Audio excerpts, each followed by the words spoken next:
Welcome back to the all new, all different #1 comics podcast. We are here with a very, very special guest. I'm going to try my best to make it through this interview without being too starstruck. This is a big one for us. Obviously, a very prolific creator who's done 1.5 million things. If you just go to League of Comic Geeks page or anything like that, you'll quickly be humbled with the amount of output that's been put out there. So on the line today, we have Steve Orlando. Hey, thanks for having me on. Yeah, man. Thank you so much for joining me. I don't even feel like any huge need to go into your back catalog of stuff you've done or anything like that. If you guys don't know the name Steve Orlando, then something's very off. Get to a comic book shop right away. Go pick up some books. But definitely the most recent Scarlet Witch run over at Marvel. We of course have that amazing Martian Manhunter series that you did with Riley Rossimo. And I don't have the years of that in front of me, but I want to say I don't know, 16, 17. I don't know. I think we hit in 2018 for that. 2018. Okay. But time gets murkier all the time. Especially now, right? Yeah, but I feel like I remember the announcement of that in 2018, so that feels right to me. Okay, so around 2018 for that. Of course, some really amazing stuff on Wonder Woman. Some of the greatest Wonder Woman stuff I've ever read in my life, Steve Orlando's put out. So, yeah, I can go on and on forever about your credits here, Marauders, the Curse of the Man Thing, one shots that you did over at Marvel, the Spider-Man, the Avengers one, all of that. But I'm going to try my best to keep it a little focused here, especially towards the beginning. We are definitely talking Miguel O Hara Spider-Man 2099 right now. You're doing these these weekly, I mean, they're almost one shots. They're not quite one shots. I don't know exactly what to call them, but it's this really cool thing that you're doing right now over at Marvel, where you're taking Spider-Man 2099 and kind of weekly introducing him to these different scenarios and kind of fleshing that world out. Really, really cool thing. And again, it's something that, we've seen, comic book publishers go straight to you. They're like, hey, we've got this character. We really need like a story, like we need a connection here. We need them fleshed out. That's definitely what you did with Martian Manhunter. That's absolutely what you did with Scarlet Witch. And again, here you're doing it with Miguel O Hara, Spider-Man 2099. How the hell did this come about? This is such a cool thing. So please tell me more. Yeah, I mean, it's funny. I've talked about it a little bit, but back when I was still trying to break into comics, which I started doing long ago in like 1997, I was, cold calling publishers, which, by the way, you should not do if you're trying to break in. But at that time, soon after, a couple years later, Grant Morrison came over and started working on X-Men with Frank Quitely. And I loved that run. It's what got me back into X-Men after like 4 or 5 years off. And the thing is that I wanted to pitch X-Men. This would be about 2001, 2002. I wanted to pitch X-Men, but I knew Grant and Joe Casey and Frank and Ian Churchill were doing such a killer job in the main line. Like, what could I possibly pitch that wasn't within their sphere of influence, but was still X-Men? And the pitch was X-Men 2099. So obviously that did not happen because I was like in my mid-teens. But there I was pitching what would have been like a 10th anniversary series. And then 2021 comes around for public facing, 2020 comes around for behind the scenes. And they offer me to do the 30th anniversary. So it almost felt karmically right for me to finally be working on that stuff. I was a huge 2099 fan. And that's a pretty... it's funny. All the characters you mentioned, I'm a pretty avowed fan of, even behind the scenes. Folks know I love the 2099 stuff, especially Miguel and especially X-Men. But I love it all. I love Ravage. I mean, I could go on, but and I probably will. But I think the first miniseries came because the editor was someone I'd worked with on Curse of the Man Thing. My love for Miguel and the X-Men of 2099 was extremely well known. So I have to assume it just felt like right time, right place, right interest, and of course a little bit of talent. That's for you to decide, readers. And then from there, this grew and grew. We did Dark Genesis, which is kind of our ode to Maximum Carnage, but set Mhm. in on Earth 2099. We did, and then we're doing Miguel O'Hara Spider-Man 2099, which is coming out right now.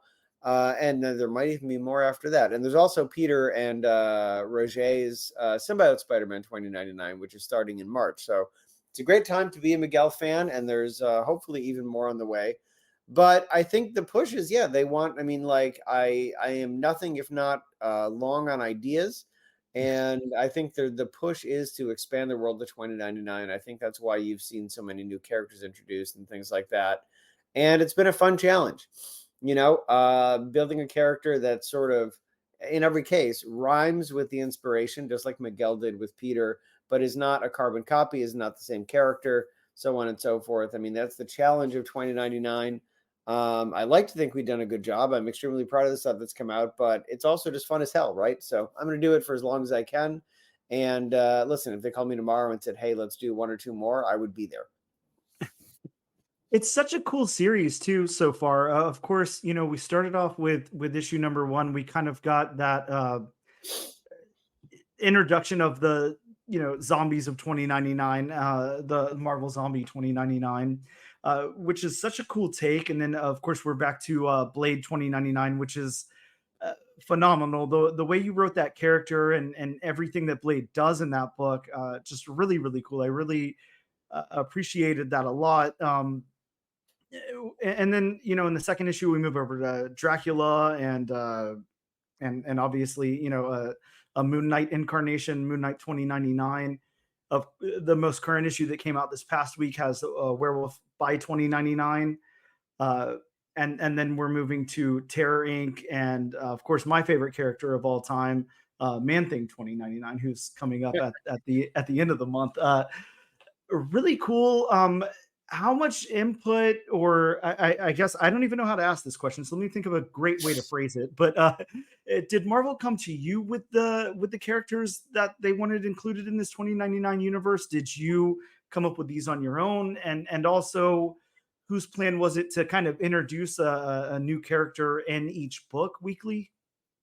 I think any type of when you're working outside of creator owned, like it's always collaborative. There's always set goals Mhm. when you come in, and the challenge, of course, is to make them your own and breathe life into them and all that type of very press friendly speak. But yeah, I mean, certainly at this point, the 2099 editors are very familiar with me. This is our third miniseries together, and there's always goals. There's always characters that they would love to see, and then the question becomes, how would you do it? How would you introduce them? How would you update them and build them for this cyberpunk future? So yes, there always is, but that's part of collaboration. It's like, to me, that's part of the fun. And it is exciting, right? It also solves the problem of page one, panel one. Like, we don't know what these characters are when we start out. That's our job to build them together. But we know we wanted to take a look at Dracula. We knew we wanted to take a look at a new kind of zombie, because we knew there were the Romero classics around, because that's how we got Mhm. Blade 2099. So how can we do a new take? And that's how we came up with Zeros, which are essentially the anti-zombie in a way, but perhaps Yep. even worse. Same with the werewolf, same with Terror. Now I'll say Terror. Myself and Mike Basso, one of the editors, the main editor on that book, are probably the two world's biggest Terror fans outside of the literal creators of that character. Mhm.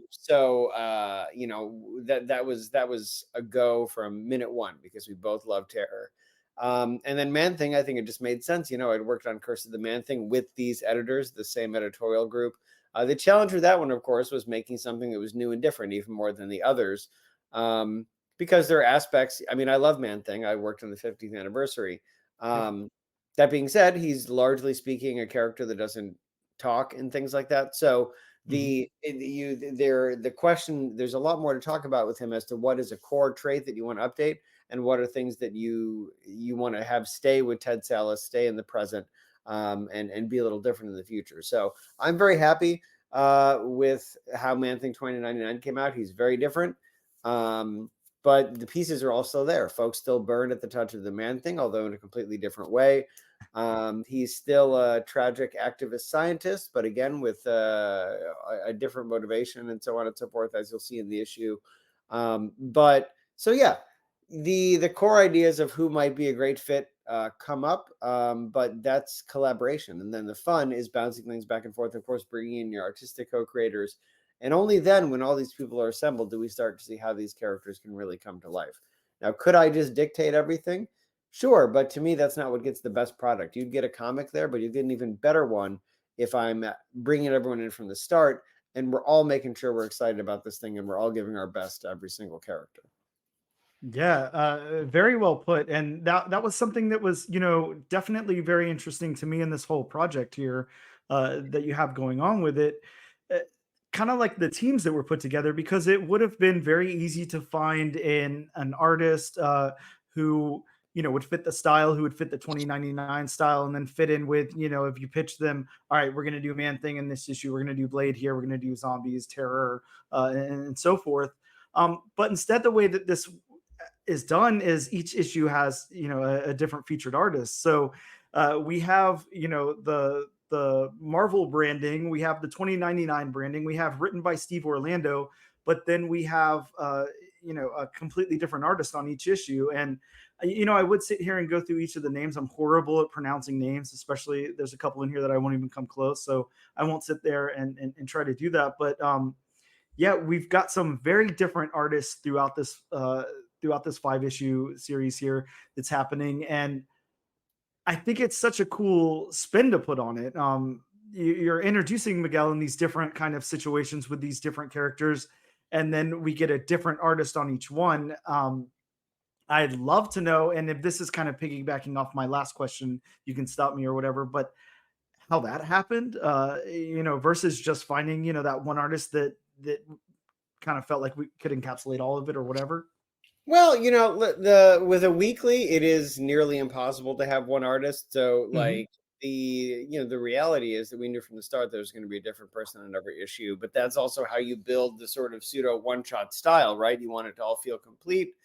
Yep. Pardon me, like folks are getting their money's worth, so on and so forth. But the reality is, like, we just, I wish we had the lead time to do a single artist on a weekly, but it is extremely rare. Hmm. And that is not a bad thing, like, because I think everybody would rather get five issues from five different artists who've all had enough time to make them look great than five issues from the same one who was working at, like, 40% capacity because they were blowing through things. So it is, when you're doing a weekly, it's extremely rare. Like, for example, on Martian Manhunter, which you brought up, I mean, we started that, the first issue of that came out almost 2 years after we started developing that book. Like, so when you the longer a Wow. book is, the longer a book is, and the more time it takes, of course, to get enough lead time creatively where it's all coming out with the same creative team monthly and not late. Now, of course, things can be delayed and so on and so forth. But for me, I feel like that promise of a new book on Wednesday, when you said it was going to be there, is paramount. I've always Hmm. felt that way. It's why we, it was unfortunate, but it's why we had to use a fill-in artist on the second issue I ever wrote, Midnight #2. But it was important to me that when back, because we were like posting solicits online and things back then, that when I said Midnight #2 was going to come out on a certain date, that it was definitely there. So there's a lot of factors to go in, as I've been rambling about. But the key is, yeah, we knew when it's a weekly, there's always going to be individual artists, and then again, that just becomes another creative challenge and something to get excited about. You get to see Hmm. all these different takes on the cyberpunk future, and I think that it's not just for you guys. Like, to be clear, I get excited. I'm surprised to see things come to life. Like, we love these things too. So it is a fact of doing weeklies, but it's also something to be taken advantage of creatively and celebrated, because yeah, you get to be surprised every single issue. Every single issue feels even fresher and even newer than it would otherwise. You maybe don't necessarily build the sort of back and forth and creative flow you would like that I have with Riley. But Hmm. that's not bad. That's just different, and I think keeping yourself challenged like that, I think it also makes the work coming from me and the work from everyone else involved a little more fresh. So it is, while it is a reality, I think that you end up getting a really exciting product because of it, if that makes sense. Yeah, no, it definitely does, and I like how you say that, kind of bringing in a challenge for yourself. I would think that somebody with your level of experience, of course, you're kind of looking forward to a challenge at this point because you don't want Oh, it's that always a same challenge. format.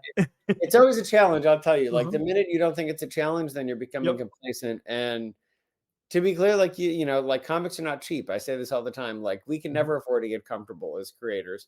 Yep. We got to keep like hustling new work, hustling new ideas, and challenging ourselves. Because again, like, how much can a banana cost? $10, Lucille. Like comics are $5 now, or sometimes, well, anywhere between $3 and $5, depending on the Mhm. publisher. Um, and that's not nothing, especially these days. So we got to make sure that you're getting as much as you possibly can every single time. So just to have it be said, it's always a challenge. I mean, this year it'll be 10 years in the business for me, and 25 plus learning the business, and being either being mentored, or pitching and networking and things like that. And it's still challenging. It should always be challenging. The minute we start to think this is rote, I think that we're sort of not realizing how exciting a position we're in, and how much people really care about these things. And you can't lose sight of that. Yeah, obviously, a very important point there. You kind of would hate your, comic book creator to just feel very complacent and very, roll with the same punches that come out month after month, or anything like that, and not try to be innovative.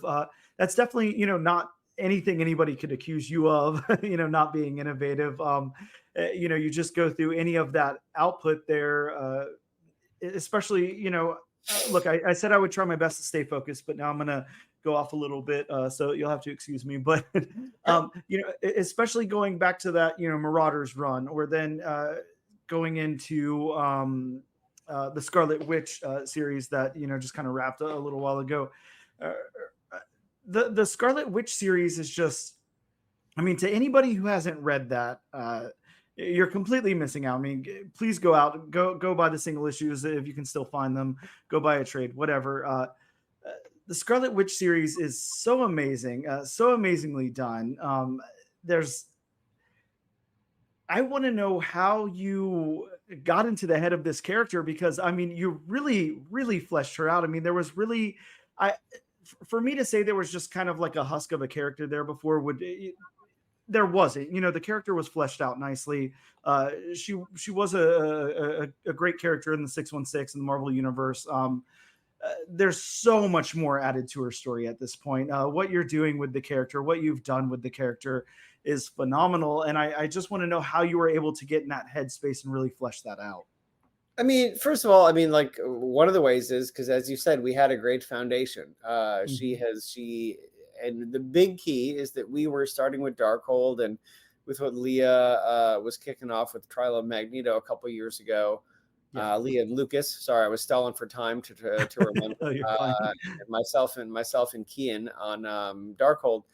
Uh, they get to go ahead. They get the go ahead rather to finally move beyond a lot of the things that Wanda had struggled with for a long time. As you said, there is a great character there. She's always been a great character. We didn't fix Wanda because there was nothing to fix, but she Mhm. had kind of been in a holding pattern with the stuff, with this trauma, going back to House of M, going back to what she did with Mutant Kind, going back to how Chthon had been using her since she was born. And we wanted to turn the page, and the fact that we got the go ahead to do that was a really big boon to the series. At the same time, that holding pattern isn't, here's the thing. From my point of view, despite her massive power level, Wanda is one of the most relatable characters in the Marvel universe, because Mhm. much like us, she screws up all the time.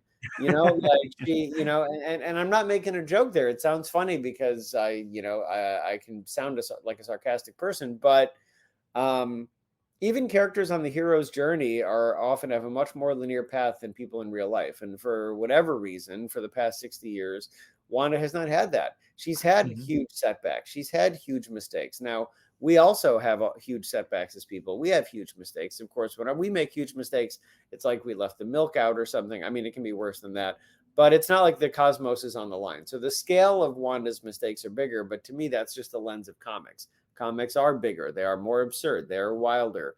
But when you hone that down and you sort of break through the fog of the window dressing, the explosions and the cosmic nature of her actions, she's still someone who is trying to better herself and overcome her mistakes, and that's the only thing any of us can really do.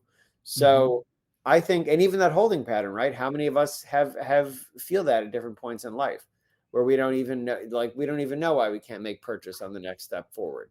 So I mean, myself and Alana and Caitlin and Sarah, Lorenzo, everyone who's worked on the book, I mean, of course, appreciate to hear how you feel about the book. You know, I think the answer for us is that we see her as a fallible person who is still making efforts all the time to get better and to grow and turn the page. And we been lucky that we're allowed to have her be the ones to tell that journey, rather.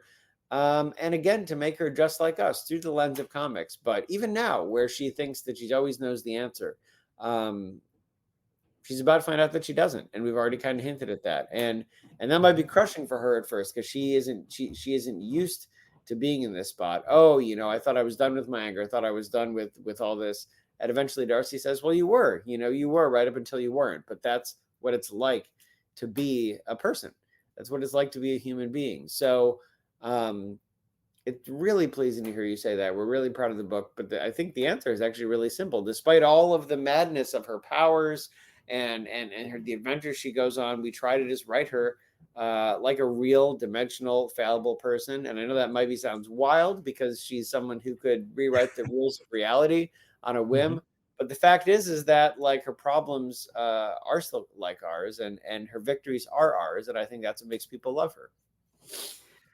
Yeah, and I mean, absolutely, she's a wonderful character. You know, before you know, and even much more relatable and like I was saying before, fleshed out character. After you know, you've been writing on the series. I want to know, you know, you talked about Darcy for a sec there. Now, I can't remember if I'm 100% correct. You introduced Darcy into the comic book universe. She wasn't a part of it before this. We did, yes. Okay. Yes. I thought. Well, yes, y'all. Sorry, you guys. um, how was that bringing in a character from the MCU into the comic books? How was that, you know, response from fans? How was that expectation? And then again, working with a character who a lot of people are only familiar with, you know, her portrayal in the MCU and on the Avengers, and then in the Disney Plus show and all of that. You know, stripping that back down, bringing her back, you know, strictly into comic book form. Did you have to use? Sorry, what did you have to use? You know, based on the MCU versus, you know, what was just on the page. Sorry, I'll shut up because I'm asking such a long question here, and there's no way for me to retain that much at a time. But yeah. No, I think, well, first of all, Darcy came about. It was a confluence of events. You're always looking for everything you can possibly do in a first issue to get as many eyes on it as you can, and that includes first appearances. Yes. So we had created we always knew there was going to be this person in Wanda's life, but as we got into breaking the outline for the first arc and the second arc and writing the first issue, we realized, I mean, probably because my sense of humor and my sarcasm is very similar to that of Kat Dennings, that I was already kind of writing Darcy. Like she might have had a different name, but the style and how she fit into the world was very similar. Not just to Darcy in WandaVision, but it's funny, like she going back to her original role as sort of the feet of clay for the wildness of Thor's mythology. And that's sort of what we knew was really vital for her in this book, is to be the person that does point out how strange everything is, and does have the, you know, the everyday person's reaction. Of course, she has her secrets and so on and so forth. But it's been a boon, right? Like the minute the lore talk gets a little too heavy, the Darcy is there to lighten it up a little bit, and it's really been a boon to all of us. But she's also, you know, she's someone who cares. She's someone who's passionate. So you see her and she's not stupid. She learns all the time. She's like, so she, you see her learning more about what Wanda does and Wanda's craft. You see her standing up for Wanda, like in issue 10. And she is a fearless character, despite not having any powers, quote unquote. So it's been a boon having her in. And honestly, you asked, like, what do we have to do to make it like the MCU? There, we had nothing. In this case, it was, I mean, yes, we should use her, but do what works for the comic first. And I think that's the best thing it can be. You always want to lead, because here's the thing. And that doesn't mean that the MCU version is worse. I'm not sitting here but it does mean that film and TV are just different, and the world is just different. So if you're gonna, I think the best way to bring these things in when it happens is like, yeah, you hit the core of the character. And I think her core function in the book is similar to how she fits in the MCU. But other things have to change, right? Because it is a different world. And there are different storytelling tropes and things like that. So sometimes there are specific things you have to do when you're bringing a character in, but with her, it was just like, let's put her in. Let's make her the version that works in the Marvel universe. And she's been, with 10 issues and counting, because the sequel miniseries comes out next month. Scarlet Witch and Quicksilver. She's been one of my favorite parts of the book. One of mine, because there's almost no parts that are not my favorite parts of that book. It's one of my favorite things I've done at Marvel. But she really has been a boon. I can't believe they let us get away with her calling Loki's cousin a gold-plated hole of an ass or a shiny whining enema, but we did. It's in print, and I'm all the better for it. Yeah, and kind of going back to what we were talking about before. Of course, like I said, I'll try my best, to stay on track with Miguel here, with Miguel O'Hara here in the conversation. But it's so natural the way that you brought Darcy into those books. It wasn't something that you had to do. You could have worked the book, with another character or whatever. She was the perfect component to bring into that book to make it relatable, to have that voice, that counterpart to Scarlet Witch there and everything. And it's just a wonderful inclusion. And that's what I think about. I'm sitting here, going back over the three Spider-Man 2099s that have dropped so far, in this weekly run here that you're doing, and including Blade 2099 in that first issue. Of course, the second is and sorry, to go back, also including the Marvel Zombie 2099. But the second issue is very focused around Dracula. The third very focused around Werewolf by 2099. But there's such like natural fits in the story, and we're still very focused on what Spider-Man 2099 is doing. It's still really fleshing out that character. Again, you're like the punch-up guy. Like anytime somebody is like, hey, we really, really need people to connect to this character, and we really need them fleshed out more than they are, they call Steve Orlando. I mean, that's what you're here for. So it's just amazing what you're doing on these books, and amazing. It's really exciting to read Spider-Man 2099 right now, to see what you're including. I can't wait to read what, especially knowing now how invested in Terror you are, to read that. That's dropping tomorrow. Today is Tuesday. This, I will publish this tonight, and have it out for everybody on your way to the comic book shop. Make sure you pick that up, as if you weren't already. But definitely make sure you pick that up, knowing that Steve is so invested in Terror 2099 here, and then my favorite character next week, Man Thing. Just really cool the way you're able to bring in those characters and make them, again, like I said, very, very fleshed out. Do you find it is it something easy for you to do, knowing that you're, kind of the guy, like I said, that these publishers are going to? They're like, really flesh this out for us. No, I mean, like, well, it's something that I enjoy. Mhm. But I mean, like, sort of like I said earlier, it's never easy, but it shouldn't be, right? Yeah, sure. We're not, because we're not making the same thing every time. Mhm. So it should never be easy, but it is work that I really enjoy. Mhm. And I love making new stuff. I love adding to this tapestry that at Marvel is either 60 or 80 years old, depending on if they're timely characters, um, or Atlas characters, any of the pre-Marvel Comics characters. And and there's always more to do at the same time, right? I appreciate all the things you're saying about Miguel. um and there's so much more. Like we just, because of the demands of the series, we haven't really had a lot of time to focus on his own sort of like supporting cast and things like that, out of costume especially. And I would Mhm. love to do that. Like, there's always more things to do. I'd love to be able to. One of the reasons Blade came back is that, like, making cool characters is one thing, but then they have to return. You have to examine them further and things like that. So as things continue, hopefully we get some more chances to do that. Because yeah, like, I love Blade. I mean, I love Miguel. I love the X-Men. um Getting to create new characters for those worlds is equally, if not more, exciting. I love Blade 2099. I love Cyclops and Phoenix from the X-Men issue and Exodus. I Mhm. would love for them to come back again. I've always wanted to unravel the mystery of She-Hulk 2099. I know what her story is. We were only able to get her into one panel, so we gotta flesh it out. So Yep.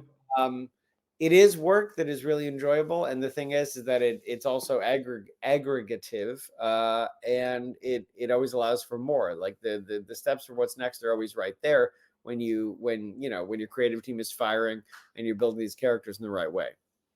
Yes. And there's some, amazing characters to pick from, and then, kind of update into this, or sorry, rather, reimagine this 2099 world. Like you said, it's that whole different world. It's that whole steampunk, techno, whatever. I can't think of the right jargon to use, but the vibe that's there. It's you get to take these loved characters, these lesser known characters, whatever, and give them the 2099 upgrade, and it's really cool, and it's something. Again, I'm as a fan, I'm looking forward to reading the Man Thing one, and judging on the last three issues. I really can't wait. I think it's going to be amazing. But like I said to all of our audience out there listening, you're on the way to the local comic book shop. Make sure you pick up issue number 4. That is dropping on January 24th this year, of course, and then next week on January 31st we have the final issue, which is going to have the Man Thing 2099 in it. And if nothing else, make sure you guys pick that one up for me so you can let me know how you feel about Steve's job on But Man no Thing pressure at all. 2099. Yeah. No, no, no pressure. No, very much looking forward to it. I think it's going to be amazing. Uh, One of the last things that I want to talk about, again, we kind of hit like the sweet spot here. I don't want to take up too much more of your time. Is kind of where we left off on that first issue of this run here, the one introducing the Marvel Zombie 2099, and of course having played 2099 there. Uh, I'm not going to spoil it for anybody who hasn't read it yet. Of course, you know what I'm talking about, but we get left off in a really really cool place. A really kind of open place. This is one where, not to say that the other issues are like closed off and that self-contained, they do say, they all read in a way where it's like, okay, this is a one shot, but there's definitely more going on here. We could tell more of a story. You could always circle back around and tell more of this. Sure.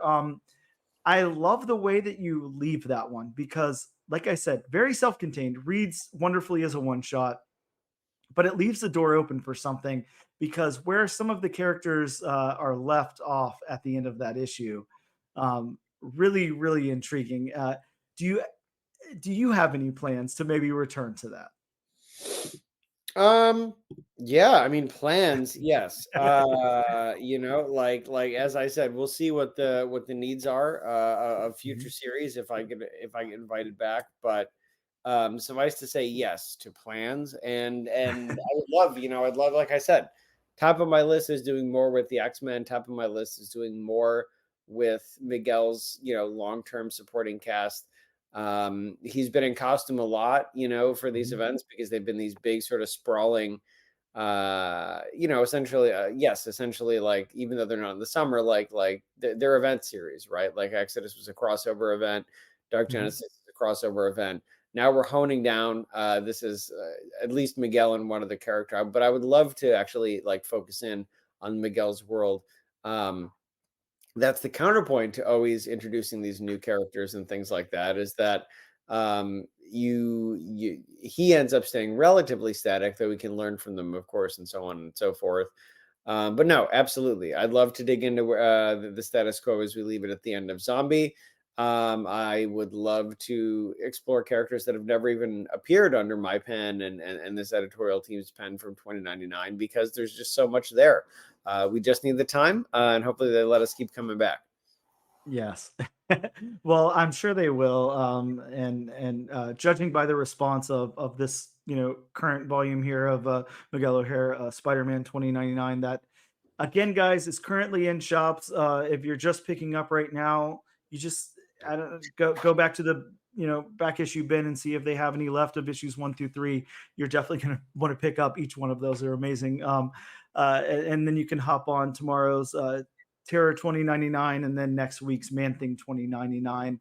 But make sure you guys are picking those up in your local comic book shop. And Steve, what else do you have on the horizon? Is there anything you want to push? Anything you can talk about? I know you, judging by your output, you're working on probably about 30 projects a day. So, is there anything big coming out you want to talk about? Well, Scarlet Witch and Quicksilver starts next month. I believe the Yeah. first issue hits on Valentine's Day, I think. We Amazing. send stuff to print super, super early now, so like Mhm. the shelf dates sometimes are a little ephemeral. Also in March, Silver Vessels, my first young adult book ever, is debuting from the folks at Mad Cave. I'm working on Gotcha Man with Mad Cave as well, which is going to start coming out this year. Right now, X-Men Unlimited is running. Myself and Steve Fox are doing the story that runs along Rise of the House of X, Fall of, I got them mixed up. Sorry, Fall of the House of X, Rise of the Mhm. Powers of X. Mhm. These titles are getting so long, it's like the Planet of the Apes franchise. I'm sorry. Um, so that's coming out, and we're extremely proud of that. And I'm sure there's more too. I have to like look at my cheat sheet, but as you said, there's always a lot going on. Mhm. Oh, and we just announced I'm doing a book from Magma Comics called Scale Trade. Details from that are going to be coming soon, but it's one of the launch books for a brand new publisher, Magma Comics. I'm working with Megan Wong. It is a gorgeous, gorgeous book. That's hitting this year, um, and I'm sure there's more, but I've already laid a lot on everyone. But also, like I said, the big thing is Scarlet Witch and Quicksilver for me, at least for me in Marvel. For folks who enjoyed the first run, as much as you're able, of course, support this mini.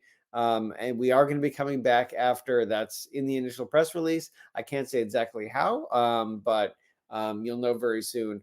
But that being said, of course, how this does, how what comes after does, that sort of controls how much more Scarlet Witch we get to tell. So please check that out if you haven't, if you want to catch up. The first collected edition is out. The second one is coming out either next month or the month after, called Magnum Opus. I think it's some of my best work of Marvel and some of the best work of my career. So please check it out. And as Dan said, Spider-Man 2099 is coming out right now every week in January. We're doing cyberpunk versions of Marvel's horror classics. And if that goes well, I think you'll see us back in 2099 again. Yeah, I can only hope, but I'm sure we will. And I love how you so nonchalantly put, for those who liked the Scarlet Witch series, like there was anybody out there who didn't like it. But just amazing Very stuff, kind. amazing output. Yes, Steve, I can't thank you enough for your time. It's been amazing talking to you again. I tried my best not to fanboy out, so hopefully I didn't too bad. But thank you so much for your time. Thank you so much for talking to us about Miguel O'Hara Spider-Man 2099 and about all your other projects. And I will make sure that I have everything up and coming in the show notes. Anything that I can get FOC for and a previews link will be listed in the show notes as well. So make sure you guys check that out. Steve, it's been an absolute pleasure talking to you. And I cannot, again, thank you enough for carving out the time to talk to me today. I hope you have a wonderful day and thank you so, so much. Yeah, it's my pleasure, my friend.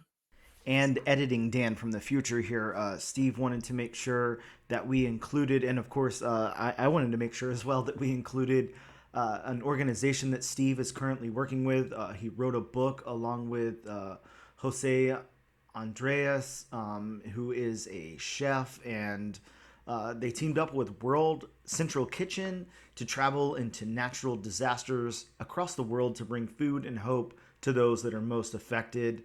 A beautiful, beautiful book by TKO Studios in association with World Central Kitchen, and that's Feeding Dangerously. And you can order the book. It's a graphic novel through feedingdangerously.com. Again, that is Feeding Dangerously, a book by Jose Andreas and Steve Orlando, and out by TKO Studios in association with World Central Kitchen. Go to feedingdangerously.com. It's a wonderful cause, of course, and they donate to those affected by these natural disasters.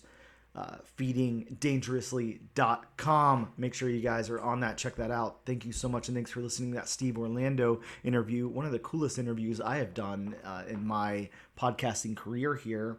And next up, after the break, I'll go over the promised 1991 Volume 2, Number 1 of the Twilight Zone comic from Now Comics.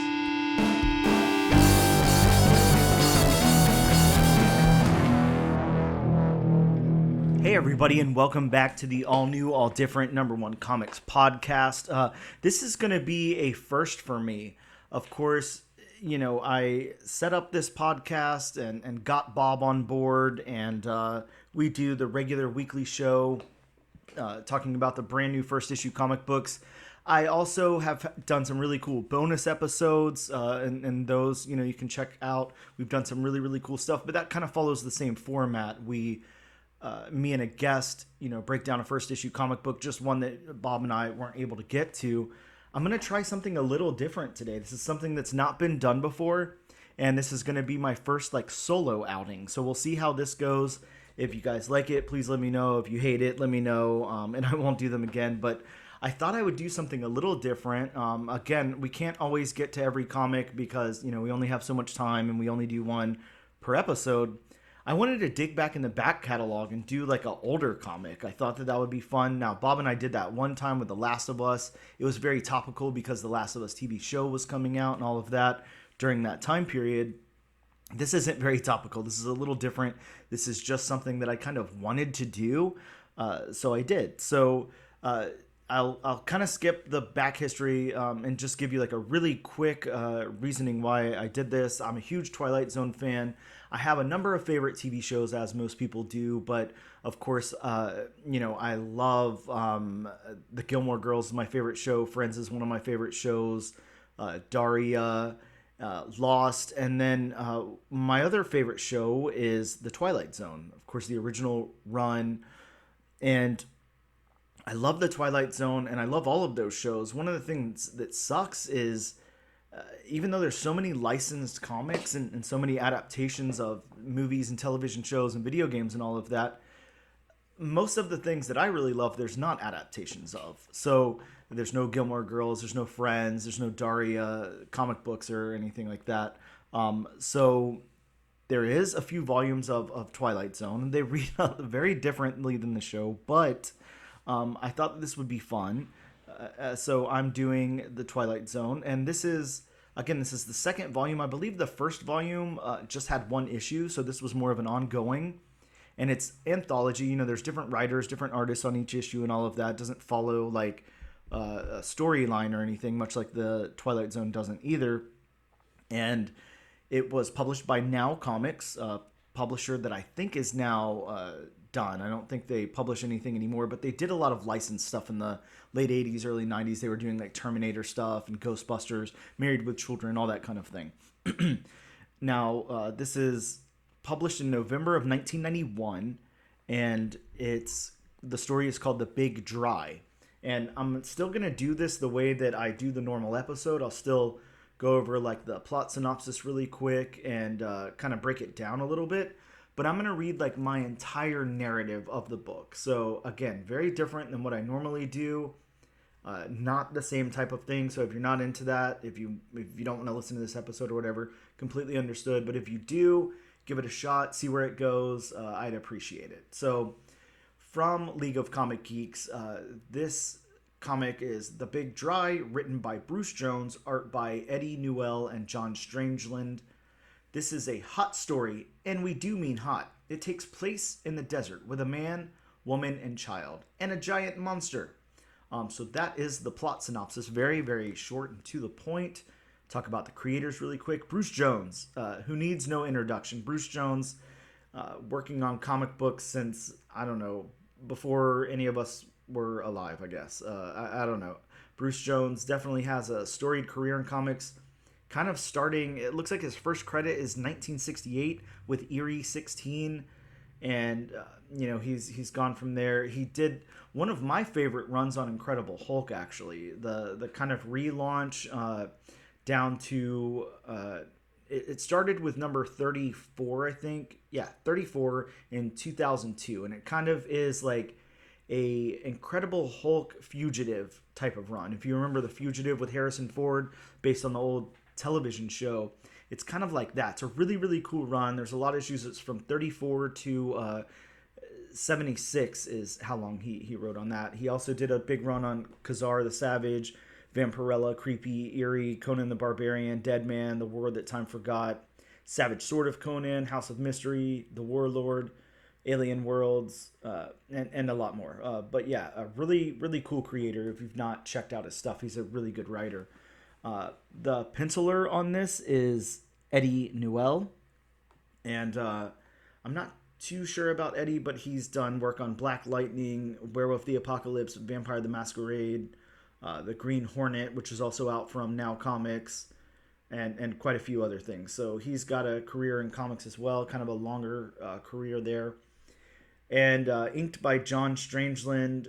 John Strangeland also working on Tales of the Green Hornet for Now Comics, Venom the Haunted, Slimer, if you remember the cool Slimer comics. I think there was only 2 of them out in the late 80s, early 90s. He did Fright Night, Ultra Force, Married with Children, Kelly Bundy Special, Venom Along Came a Spider, and so on. It's done quite a few things. So there's our creators there, and also colored by the X staff, whomever that is. I don't see much credit for them.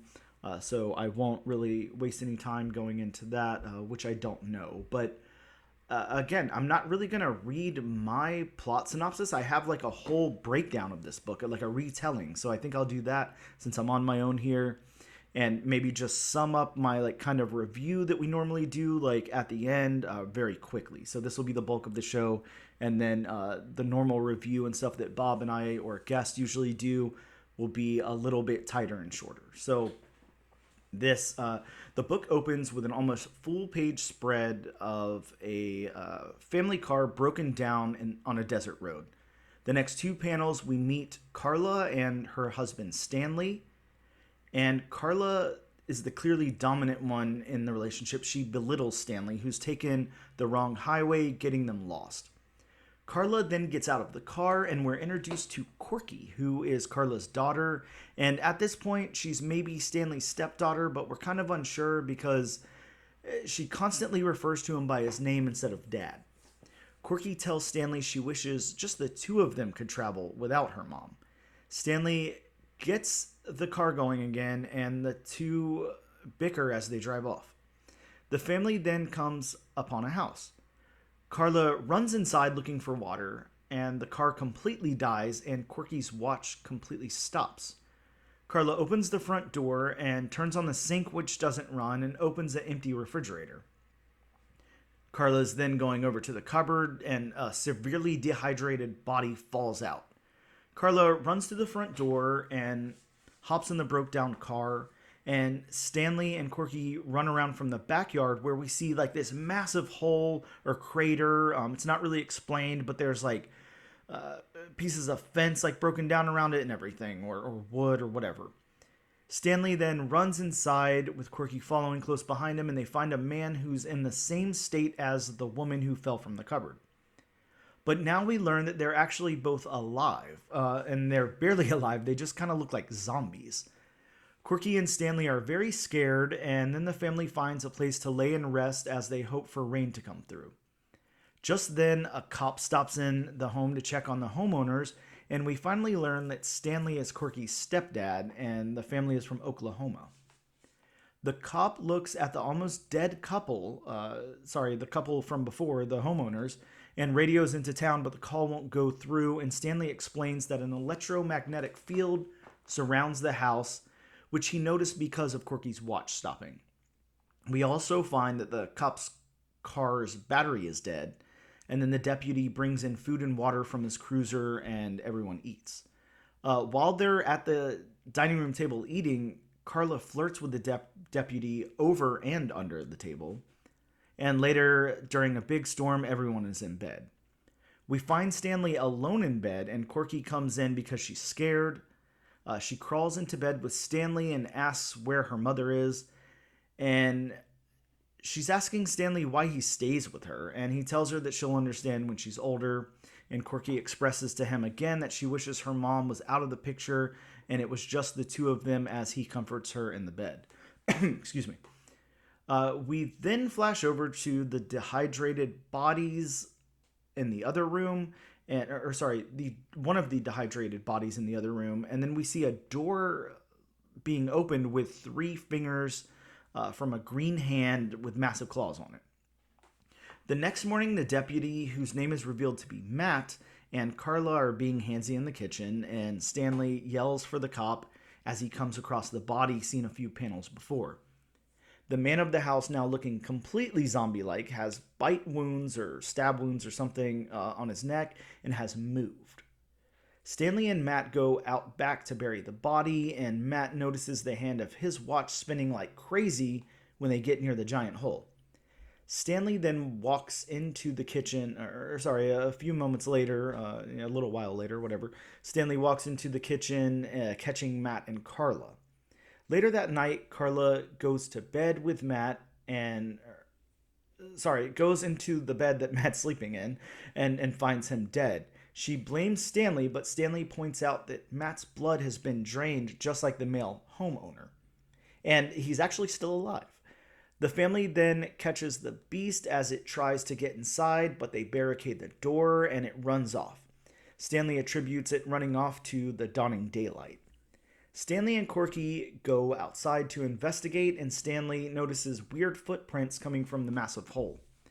Inside, Stanley reads to Corky about an African swamp toad that hibernates in dried lake beds until the rainy season brings it back to life. Stanley concludes that the monster buried itself centuries or longer ago and that rain brings it back to life. He theorizes that it keeps its victims alive with something in its saliva so it can have fresh food.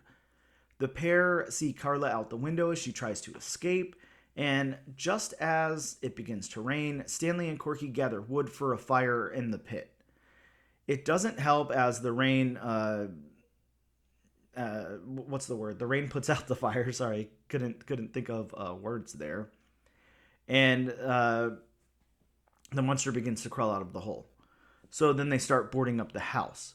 Just as the monster begins to open the door, Stanley uses force and smashes it on the monster's hand, which cuts it off, but it's still determined to get inside. We then find Carla dead in the kitchen, and we finally get a reveal of the monster in full.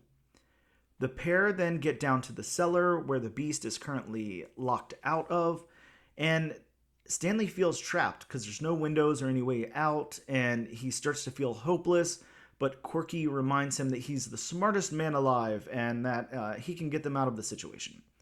Feeling desperate to save her, Stanley begins to look for a solution and finds sacks of quicklime, and Stanley plans to use it to dehydrate the monster.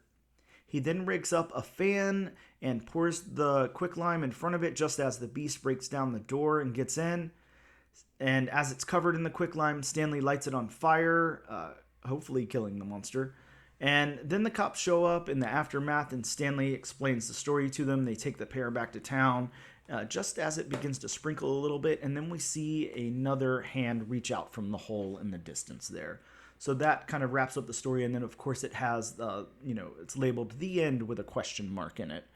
So, that's kind of my read of the book, and to break it down, I guess, like I normally do in the podcast, to give it like a, my review or whatever, breaking down the story beats and all of that stuff that we do here.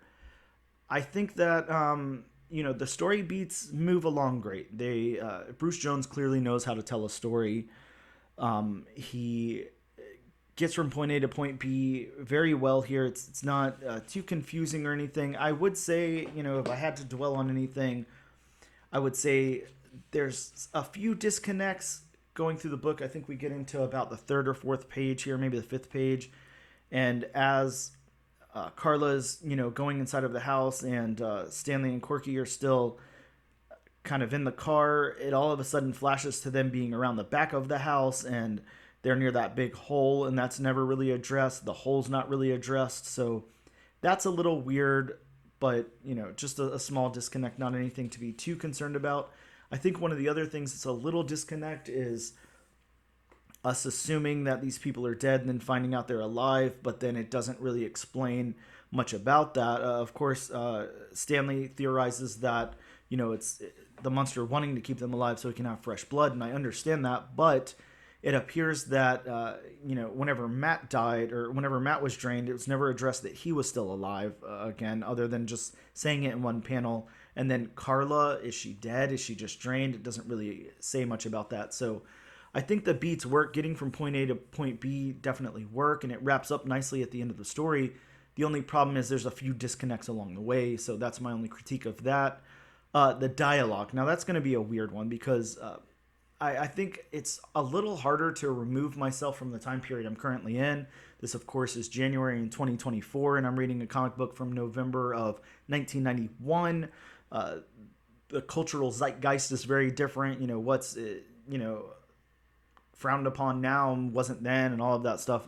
It's a little weird. The relationship between Corky and Stanley is a little strange for a stepfather stepdaughter relationship. You couldn't really say a lot of these things now. It would be viewed as very weird. So it reads a little weird, especially in the dialogue. It's almost a little creepy, if I have to be honest, but I understand the time period, it wouldn't probably really be viewed as that. But it reads that way now. I think that's something like an author would shy away from now, really saying anything like that. And to explain what I mean is, a lot of the times whenever it's just Corky and Stanley talking, she's expressing how she wants to be alone with him. She wants her mom out of the picture. So it's just those two. Really not even anything you would want to hear a child say about either parent, even if it was like their natural parent and not like a step parent. But I think it makes it a little more uncomfortable that it's a step parent and she's saying that. I don't know. Something about it's a little weird. I don't have much of an experience with step parents, so I don't know if it sounds weird to anyone else. To me, it read a little weird, but I don't blame Bruce Jones for that. I think it was just of the time. Now, the narrative. Talking about the narrative of this book and the narrative of these characters, it works very well. It's a very straightforward narrative. I think it's easily explained, and it does take like a little bit of a note from the Twilight Zone, the way that this is narratively told. So I don't know exactly how to explain that in a way that makes sense, but if you read the book, you'd understand what I'm saying. The world building's great. Bruce Jones knows how to build a world. This is a very lived-in world. This is a, what you expect. It's like a desert town. It's a, experiencing like a drought and then heavy rain and everything, an abandoned house with a monster. Like, we're very familiar with this. The world's fleshed out very great, and it works really well. To get into the art, and again, this is, kind of different than we normally do it. We have a penciler and an inker. A lot of times we're not getting that in most books now. It's kind of like digital art or whatever. We just have one artist, one illustrator, and then a separate colorist. But this is Eddie Newell on pencils and John Strangeland on inks. So done a little bit differently in 1991 than it is in 2024, whatever year this is. But yeah, I like the art. I think the art is really, really good here. Overall, the characters look great. There's a lot of talent, put into this, and it looks like it was done really, really well, which usually, sadly, I would say, whenever we had these kind of publishers in the 90s and stuff, I feel like while I like the art of DC and Marvel and the big two and all of that, I feel like it was, done a lot better on these like smaller press books and these independent ones. The art's phenomenal in some of it, and it just gets lost because it's not like a Spider-Man or Batman book, which is sad. But yeah, the character art's really great here. Really good depictions that are solid all the way through. Really consistent. I love Carla's look. It's a very nice look. She's not over stylized for the time, but she definitely fits in the time period. Now, sometimes I think back to like, Mary Jane Watson in 1991, and it was just so over stylized. It looked crazy. Same thing with like some of the X-Men and everything. But this is a more subtle look, but fits in the time period very well. So I like the characterizations. The only critique I have for the characters is Corky. She looks a little weird. She a lot of emphasis on her eyebrows, on her freckles, on her teeth, her bangs. It's sometimes a little bit too much. But I mean, she's like I don't know, she's like a 6 to 9 year old kid.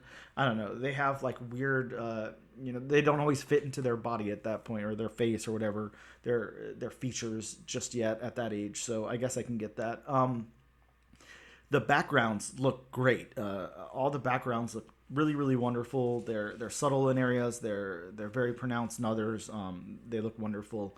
Don't know much else to say about that. The locations, again, if you open to this first page of the book and you see the sprawling desert there, it's got every element of the desert. It's got that, I don't know if it's called limestone or what, but it's got that really, you're just seeing sand everywhere. You're seeing, and then it goes into smaller cactuses that go into larger cactus, and then you have like these chipped away, I don't know, clayish like looking areas and mountainous areas with a little tiny bit of vegetation and greenery, with big mountains in the background. It looks wonderful. The locations look really, really good. And then the last thing, the colors, which is by the X staff again, whoever the X staff is. Maybe, they were the X-Men color staff or the X-Force color staff or whatever. The colors look really good. They do that 90s thing, though. They're really kind of blown out. They're big. They're not subtle at all. Like, you don't see the subtlety in certain things. But that's just the style of the times in the early 90s. That's kind of how, excuse me, colors were looking, especially in the backgrounds and stuff. You had a lot of shading with the pencils and inks versus the colors. So it's very different from now. But I would say the colors look really good. And here's what I'm going to say. Overall, I would suggest moving on to issue number 2. I'm a huge Twilight Zone fan. I like these Now comics. And I like how they bring in, a different creative team for each one of these. It's really cool. It's really fun. If you're a big fan of 90s stuff and Twilight Zone, like, this might be up your alley. But I will say this. This is not a Twilight Zone type of book. This is a good, like, little, like, I don't know, monster one-shot or whatever. It's fine. I don't see how it takes place in the Twilight Zone. I don't get that Twilight Zone element from it. And unfortunately, that's the same thing that we get anytime you revisit the Twilight Zone out of the original series, to be honest with you. When they did the 80s Twilight Zone, and then whenever they did I think it was the early 2000s Twilight Zone, it just didn't have those elements for me.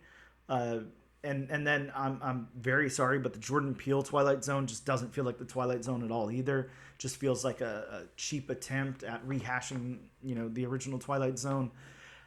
I don't know. I hate to say it, but in any form, I think it's really hard to capture the Twilight Zone. It was just a product of its time, and it was really, really good, and I haven't seen anybody successfully recapture that. Now, maybe whenever you go into the early like Black Mirror stuff, that's more Twilight Zone-ish than any Twilight Zone retelling or reboot or anything that I've seen or read.